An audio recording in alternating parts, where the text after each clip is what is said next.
Hello viewers. आज का topic है इंटीग्रेशन के लिए।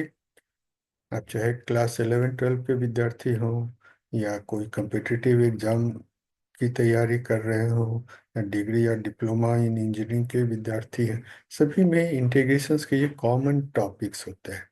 ध्यान से देखिए, इतना चीज आपको याद रहना चाहिए, पढ़ना है। आज हमारा कोशिश रहेगा definition of integration as anti derivatives को अच्छी तरह से समझाएं। ये एंटी डेरिवेटिव्स का क्या मतलब है, और फिर अंतिम में इन कुछ स्टैंडर्ड फंक्शंस के डेफिनेशंस देखें। तो समझ लीजिए, अगर हम कहते हैं f x is a function, then indefinite integral of f x is denoted by this thing. अब यहाँ पर इस सिंबल का क्या मतलब है, ध्यान से देखो। एफ एक्स को कहते हैं इंटेग्रेंड, मतलब जिसको कि इंटीग्रेट करना है वो हमारा इंटीग्रेंड कहलाता है।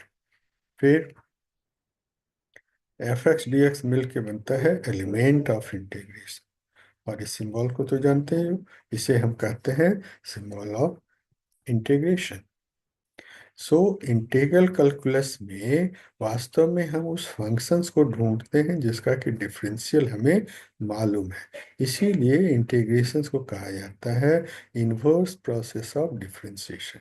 आपको मालूम है कि किसी भी फंक्शन को डिफरेंशिएट करने से जो मिलता है उसको डेरिवेटिव कहेंगे, तो उसके रिवर्स प्रोसेस से जो मिलता है उसको एंटी डेरिवेटिव कहेंगे। सो फाइनली हम लोग कैसे डिफाइन करेंगे एन एंटी डेरिवेटिव, या कि जिसे हम इंटीग्रेशंस कहते हैं of any function small f x is a new function. मान लो कि न्यू फंक्शन को हमने कैपिटल एफ एक्स कहा, such that capital F x का डिफरेंशिएशन हमें स्मॉल एफ एक्स मिल जाए। मतलब क्या, कि किसी भी फंक्शन स्मॉल एफ एक्स का इंटीग्रेशन वही होगा जिसको कि डिफरेंशिएट करने से हमें स्मॉल एफ एक्स मिल जाए। तो it is important thing to note, ये चीज आपको समझना चाहिए। So integration is regarded as inverse operations of differentiation. इसका मतलब क्या हो गया, integration of f x d x is capital F x only when differentiation of capital F x is small f x. So ध्यान से देखिए, x Q को जब आप डिफरेंशिएट करते हैं तो क्या मिलता है, 3x²। इसीलिए 3x² को इंटीग्रेट करेंगे तो मिलेगा एक्स क्यू। तो स्टूडेंट, इसीलिए हम डिफरेंशिएशन और इंटीग्रेशंस को एक दूसरे का इनवर्स प्रोसेस करते हैं।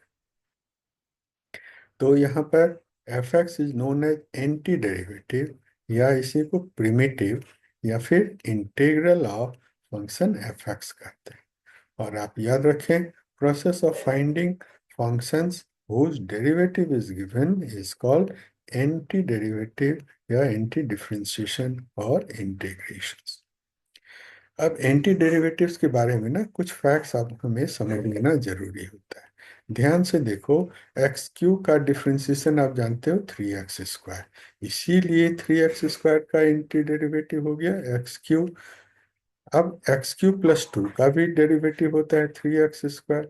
सो इसका भी एंटी डेरिवेटिव में हम सिर्फ एक्स क्यू मिलता है, x³ - 4 में भी एक्स क्यू मिलता है। तो यहाँ पर तीन अलग अलग फंक्शंस हैं, लेकिन डिफरेंशिएशन सभी का सेम रहने के कारण उनके एंटी डेरिवेटिव्स भी सेम हो जाते हैं। लेकिन वास्तव में तो ओरिजिनल फंक्शंस में कुछ और कांस्टेंट जुड़ा हुआ है, इसलिए इस चीज को नोट कर लीजिए, याद रखिए। If differentiation of capital F x d x is small f x, then ये चीज याद रखना है कि capital F x plus constant को भी डिफरेंशिएट करने से हमें वही फंक्शंस मिलता है। So it would be better to say integral of f small f x d x is capital F x plus C. है बात समझ में? और इसी को क्या कहते हैं, इसे ही हम कांस्टेंट ऑफ इंटीग्रेशन कहते हैं। सो स्टूडेंट, ये बहुत ही फंडामेंटल टर्म्स है, इसे समझ लेना कि किसी भी फंक्शंस को जब हम इंटीग्रेट करेंगे तो एक हमें कांस्टेंट जरूर जो। अब सवाल होता है, आपके भी मन में ये सवाल आते होंगे कि ये सी को क्यों जोड़ा जाता है। सो ध्यान से देखिए, every anti derivative of f x is given by F x plus C. Okay, क्योंकि integral of f x represents the whole class of integral. Whole class of integral मतलब x² को इंटीग्रेट करेंगे तो समथिंग जो भी आएगा, अब plus भी कुछ हो सकता है। यहीं पर c को हम आर्बिट्ररी कांस्टेंट कहेंगे। All anti derivative of x on this, ये ऐसा क्यों होता है? क्योंकि किसी भी कांस्टेंट का डेरिवेटिव जीरो होता है। So while integrating, we consider that there is a possible constant involved, but we don't know what is it for a particular problem. क्योंकि particular problem में कौन सा constant है ये शुरू में हमें मालूम नहीं रहता, इसीलिए हम एक c को जोड़ते हैं। Therefore, we can just use c to represent the value. तो अभी हमने आपको क्या बतलाया? Integration is regarded as the inverse operation of differentiation. इसी के आधार पर देख लो, चूंकि x to the power n plus one divided by n plus one का डिफरेंशिएशन होता है xn, इसीलिए हम कहेंगे xn का इंटीग्रल होगा xn plus one divided by n plus one. और हमेशा की तरह एक प्लस सी तो रहेगा ही। यहाँ पर एक ध्यान देने वाली बात है कि n प्लस वन जीरो नहीं होना चाहिए, मतलब n बराबर माइनस वन नहीं होना चाहिए। ऐसा होने से क्या होगा? Denominator becomes zero, so one by या anything divided by zero becomes undefined. फिर x का डिफ्रेंसिएशन चूंकि वन होता है, सो dx का इंटीग्रल हमारा x plus constant. Exponential x का डिफरेंशिएशन चूंकि सेम एक्स है, इसलिए इनका इंटीग्रल वैल्यू भी ये हो। लॉग एक्स का one by x, one by x d x का इतना, e to the power x by this का इतना। एंटी डेरिवेटिव ऑफ कुछ ट्रिगोनोमेट्रिकल फंक्शंस भी याद रख लो। क्योंकि आप जानते हो कि साइन एक्स का डिफरेंशिएशन कॉस एक्स होता, इसलिए कॉस एक्स का इंटीग्रल हमारा साइन एक्स होगा। और हर एक की बार की तरह हम लोग एक कॉन्सेप्ट ऑफ इंटीग्रेशन भी जोड़ेंगे। आप जानते हैं कि cos x को डिफ्रेंशिएट करने से माइनस साइन एक्स मिलता है, मतलब माइनस cos x को डिफ्रेंशिएट करेंगे तो माइनस ऑफ साइन एक्स, मतलब साइन एक्स हो गया।